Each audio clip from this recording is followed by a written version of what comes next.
નમસ્કાર મિત્રો, દેશ અને દુનિયાના સુપરફાસ્ટ સમાચારમાં તમારું સ્વાગત છે। સૌથી મોટા સમાચાર સામે આવી રહ્યા છે રાજકોટથી। રાજકોટમાં હિટ એન્ડ રનની ઘટના, એકનું થયું છે મોત। રાજકોટ જિલ્લાના વિછિયા બોટાદ રોડ પર મંગળવારે રાતે હિટ એન્ડ રનની ઘટના બની। એક બેફામ કાર ચાલકે રોડની બાજુમાં ઊભેલા 3 લોકોને અડફેટે લીધા છે। આ અકસ્માતમાં એક વ્યક્તિનું ઘટના સ્થળે મોત થયું છે, જ્યારે 2 અન્ય ઈજાગ્રસ્તોને સારવાર માટે હોસ્પિટલમાં ખસેડવામાં આવ્યા છે। અકસ્માત બાદ કાર ચાલક ફરાર થઈ ગયો હતો।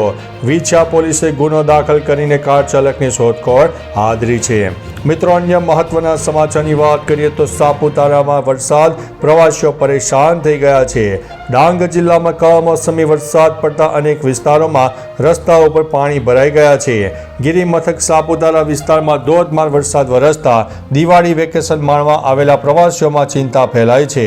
અચાનક પડેલા વરસાદથી વાતાવરણમાં ઠંડક પ્રસરી ગઈ છે, પરંતુ ખેડૂતો માટે ચિંતા પણ વધી ગઈ છે। તૈયાર પાકને નુકસાન થવાની ભીતિ છે।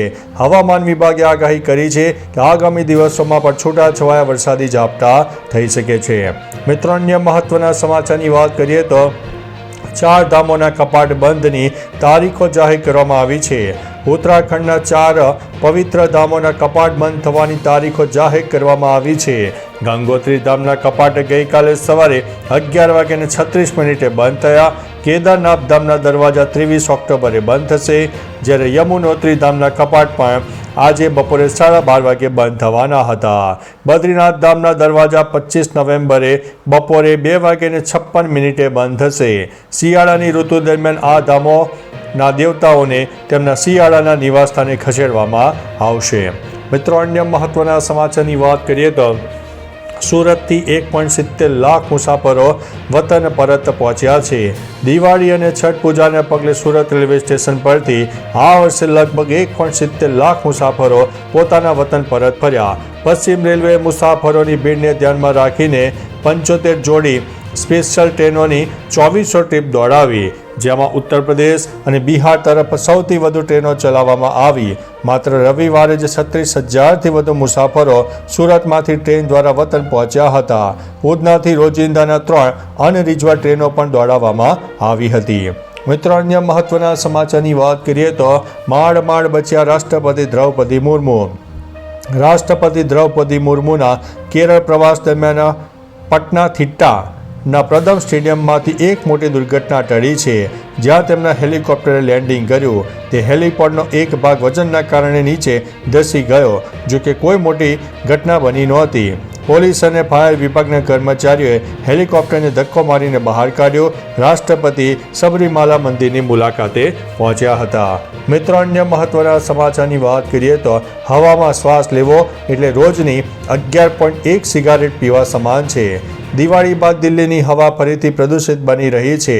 21 ઓક્ટોબરની સવારે મોટાભાગના વિસ્તારોમાં હવાની ગુણવત્તા ખૂબ જ ખરાબ પરિસ્થિતિમાં જોવા મળી અને ગંભીર પરિસ્થિતિમાં પહોંચી ગઈ।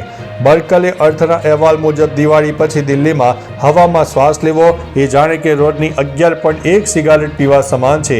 આ પ્રદૂષણ લોકોના સ્વાસ્થ્ય માટે ગંભીર જોખમ ઊભું કરી રહ્યું છે।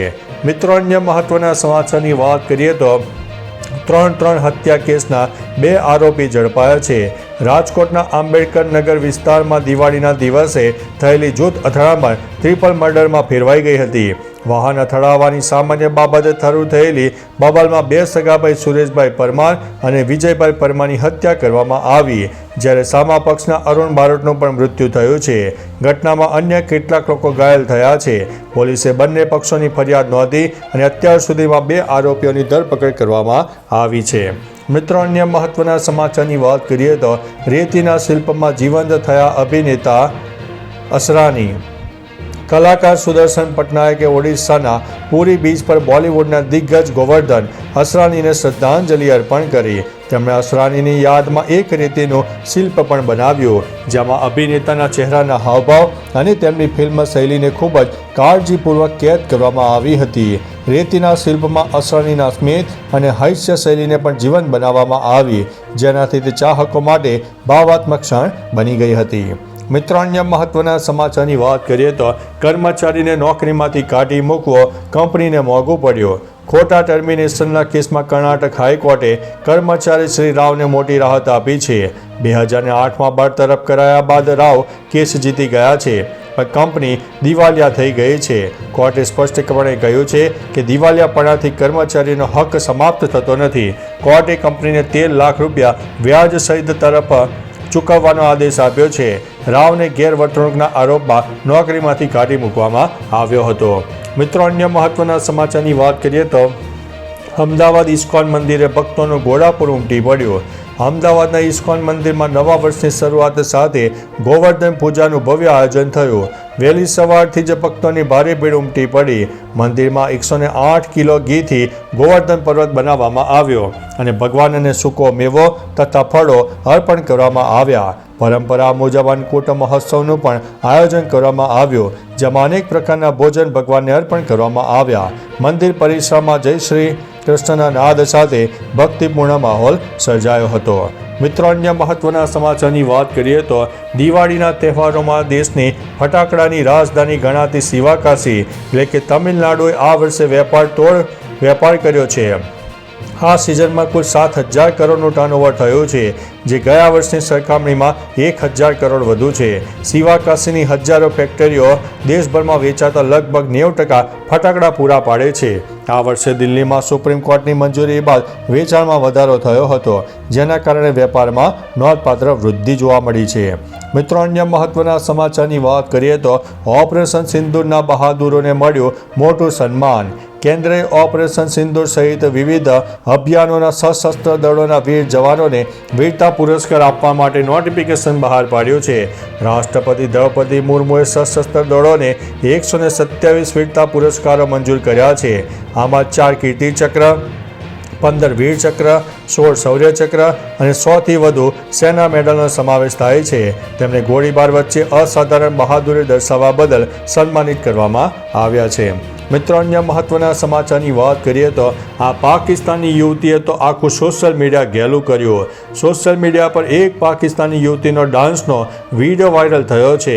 લાલ સ્કાર્ફ અને પરંપરાગત સૂટમાં તે આત્મવિશ્વાસપૂર્વક ડાન્સ કરતી જોવા મળે છે. તેના ચહેરાની માસુમિયત અને કુદરતી અભિવ્યક્તિએ લોકોને મંત્રમુગ્ધ કર્યા છે. અનેક યુઝર્સ તેની પ્રશંસા કરી રહ્યા છે અને લખ્યું છે કે આજકાલ આવો સ્વભાવ ભાગ્યે જ જોવા મળે છે.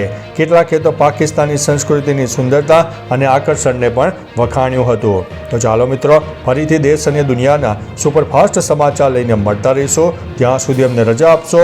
નમસ્તે.